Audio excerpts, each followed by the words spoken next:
रहे हैं इस समय आर पार न्यूज 18 इंडिया पर, और इस समय की बड़ी खबर आ रही है। कांग्रेस ने दिग्विजय सिंह के बयान से किनारा कर दिया है। जयराम रमेश ने ट्वीट करके बताया है, आज सुबह माइक भी हटाया गया था उनके सामने से। फॉर्मर सीएम है, 2 टाइम के मेंबर ऑफ पार्लियामेंट है, वरिष्ठ नेता है। जयराम रमेश का बड़ा ट्वीट है।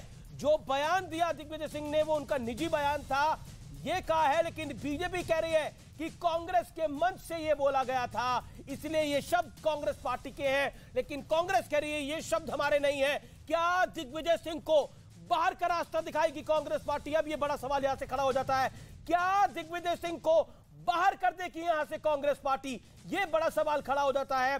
जयराम रमेश ने जो ट्वीट किया है, क्या दिग्विजय सिंह अब कांग्रेस पार्टी का हिस्सा होंगे या नहीं होंगे, या उन पर कोई बड़ी कार्रवाई करने की तैयारी में कांग्रेस पार्टी है? लेकिन कांग्रेस का एक वर्ग कह रहा है कि जिस तरह से माइक हटाया गया वो तरीका भी सही नहीं था। एक निजी चैनल का माइक उनके सामने था जिसको एक बड़े नेता ने हटा दिया। लेकिन दिग्विजय सिंह का जो बयान है वो बेहद निजी बयान है, उसका पार्टी से कोई लेना देना नहीं है। सुधांशु त्रिवेदी, आपका पहला रिएक्शन इसके ऊपर?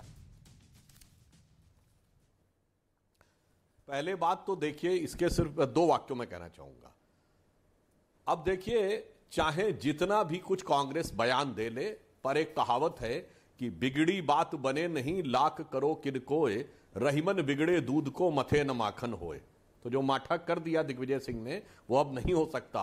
और दूसरा, जिस ढंग से माइक हटाया गया, अमित जी, दिख गया कि भारत जोड़ो यात्रा के दौरान भारत तो छोड़ो, कांग्रेस के अंदर कितना जुड़ाव, कितना बिखराव और नेताओं में कितना दुराव है, ये सामने आ गया। तो भारत जोड़ो यात्रा का पूरा चाल, चिंतन, चेहरा, चरित्र पूरी विद्रूपता के साथ बयान में, यानी मनसा वाचा कर्मणा उभर कर सामने आ गया। दिग्विजय सिंह जी ने एक्सपोज कर दिया। और एक और वाक्य कह दूं, ये कहते हैं कि रिपोर्ट रखी जाने, अरे भाई, किस आर्मी के एक्शन की रिपोर्ट पार्लियामेंट में रखी जाती है? और रिपोर्ट की बात की मैं बात करूं तो मैं ये कहूं कि 26/11 की रिपोर्ट तो सरकार ने संसद में रखी थी। क्या चलिए नहीं रखी, सरकार के पास जो रिपोर्ट थी उसके खिलाफ बयान देने के लिए दिग्विजय सिंह पे क्या कार्रवाई की थी? मैं पूछना चाहता हूं। ये तो सरकार का ऑफिशियल स्टैंड था रिपोर्ट पे कि 26/11 हाफिज सईद ने करवाया है। उसके बाद उन्होंने बोला उस पर कोई कार्रवाई नहीं। और मैं दूसरा पूछना चाहता हूं, शहीद हेमंत करकरे का इतना बड़ा अपमान कर दिया उन्होंने ये कह के कि उन्होंने फोन करके उन्हें बताया था कार्रवाई से पहले। बताइए, कोई व्यक्ति जो नेशनल इंटेलिजेंस एजेंसी में काम कर रहा हो, वो सरकार के बाहर के किसी व्यक्ति को कोई गोपनीय इंफॉर्मेशन दे रहा है, उनको तो अब वो बेचारे जीवित भी नहीं बचे इसकी सफाई देने के लिए। यानी आपने उनके लिए कितना बड़ा एक मॉरल टैबू क्रिएट कर दिया।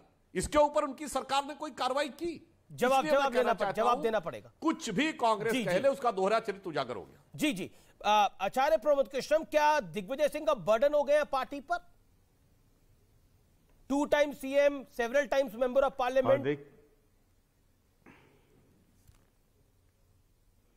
अमित देवगन जी, पहली बात तो ये, सुधांशु जी ने 2 बड़ी बातें कही हैं। सुधांशु जी ने कहा कि हेमंत करकरे का अपमान किया। भाई, आपकी पार्टी की सांसद ने तो हेमंत करकरे जी का बड़ा सम्मान किया था, जो कहा कि मेरे श्राप से मर गया। वो कितना बड़ा अपमान था एक शहीद का।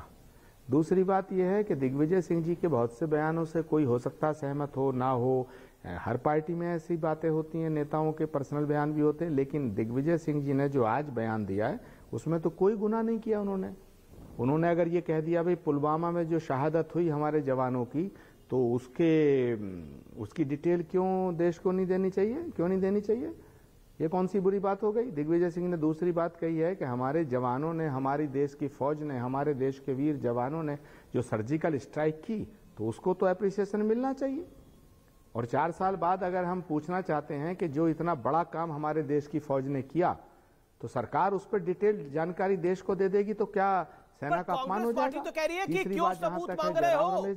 लेकिन कांग्रेस पार्टी के कई नेता सबूत मांग चुके हैं। सिद्धू पे कार्रवाई होगी, संजय निरुपम पे कार्रवाई होगी, किस किस पे कार्रवाई होगी? क्या दिग्विजय सिंह पार्टी का हिस्सा होंगे, नहीं होंगे? बड़े सारे सवाल खड़े हो गए आचार्य जी। लेकिन दिग्विजय सिंह ने चुप्पी साध ली है। अमीश देवगन जी, दिग्विजय सिंह जी कोई गली मोहल्ले के नेता नहीं है और कोई कॉरपोरेशन के पार्षद नहीं है। 10 साल चीफ मिनिस्टर रहे हैं। मध्य प्रदेश, छत्तीसगढ़ जब एक था तब 10 साल चीफ मिनिस्टर रहे। कांग्रेस के वर्किंग कमेटी, कांग्रेस के महासचिव, और सुनिए, भारत जोड़ो यात्रा के संयोजक वो हैं। जिस भारत जोड़ो यात्रा में उन्होंने जो बयान दिया, तो ये उनके सामने से माइक हटाना, जी उनके सामने से माइक हटाना, उनको नहीं, उनके सामने से माइक हटाना, ये दिग्विजय सिंह जी का घोर अपमान है। मैं इसकी निंदा करता हूं। उनके बयान से आप सहमत हो या ना हो, आप कह सकते हैं। नहीं, ये रिजवान अमीश अहमद ने देवगन जी, पहले मेरी बात सुनना होना, तो ये गंभीर विषय है। जी बिल्कुल। अमीश देवगन जी, दिग्विजय सिंह जी एक वरिष्ठ नेता हैं, भारत जोड़ो यात्रा के राष्ट्र संयोजक हैं और गांधी परिवार के सबसे ज्यादा विश्वसनीय और आज्ञाकारी नेताओं में गिने जाते हैं। और खड़गे जी जब राष्ट्रीय अध्यक्ष का पर्चा जब चुनाव हुआ तो दिग्विजय सिंह जी ने नॉमिनेशन किया था, नॉमिनेशन करने की बात हुई थी, उन्होंने नॉमिनेशन फॉर्म खरीदा था, लेकिन कांग्रेस के वरिष्ठ नेताओं के कहने पर उन्होंने खड़गे जी का सम्मान करते हुए, कांग्रेस नेतृत्व के निर्देश का पालन करते हुए अपना नॉमिनेशन नहीं किया। तो दिग्विजय सिंह जी के बयान से आप अगर सहमत नहीं है तो ये कह सकते हैं कि भाई हम उनके बयान से सहमत नहीं है, ये कह सकते हैं कि उनका बयान निजी बयान है, लेकिन उनके सामने से माइक हटाना और इतने सीनियर व्यक्ति की बेइज्जती करना ये ठीक नहीं है। इस पर पार्टी के अंदर बात होनी चाहिए। नहीं, पार्टी के अंदर और तो दिग्विजय सिंह जी ने कौन सा गुनाह कर दिया अगर सरकार से सवाल कर लिया? ओके, दिग्विजय सिंह के बयान पर मैं तो दिग्विजय सिंह के इस बयान में कोई बुरी बात नहीं मानता। वो तो मुगलों को भी क्लीन डेमोक्रेसी है, जमहूरियत है। जी सरकार से सवाल करना, एक मेंबर पार्लियामेंट सरकार से सवाल नहीं करेगा तो और कौन करेगा? अगर दिग्विजय सिंह सरकार से सवाल करते हैं कि पुलवामा में हमारे शहीदों, हमारे जवानों की शहादत हुई, उसका आज तक आपने उसको क्यों छोड़ दिया डीएसपी को, उसका हुआ क्या? तो ये कौन सा गुनाह है?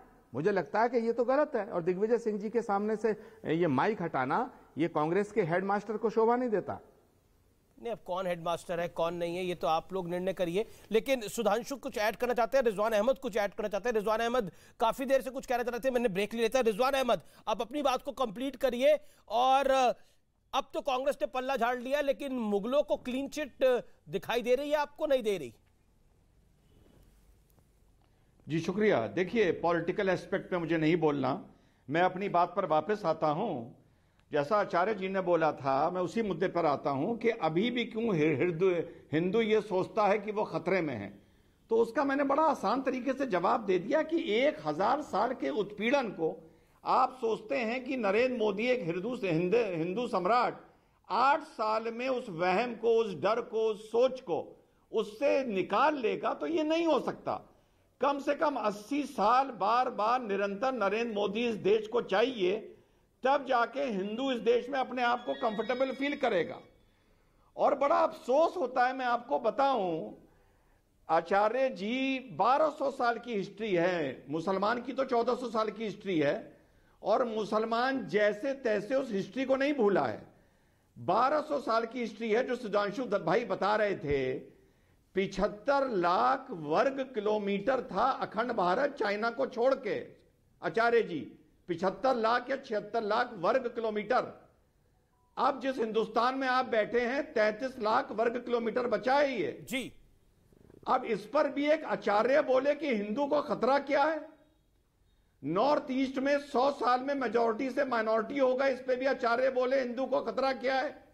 1947 में 85% थे, आज 79.5% रह गए, उस पर भी आचार्य बोले हिंदू को खतरा क्या है।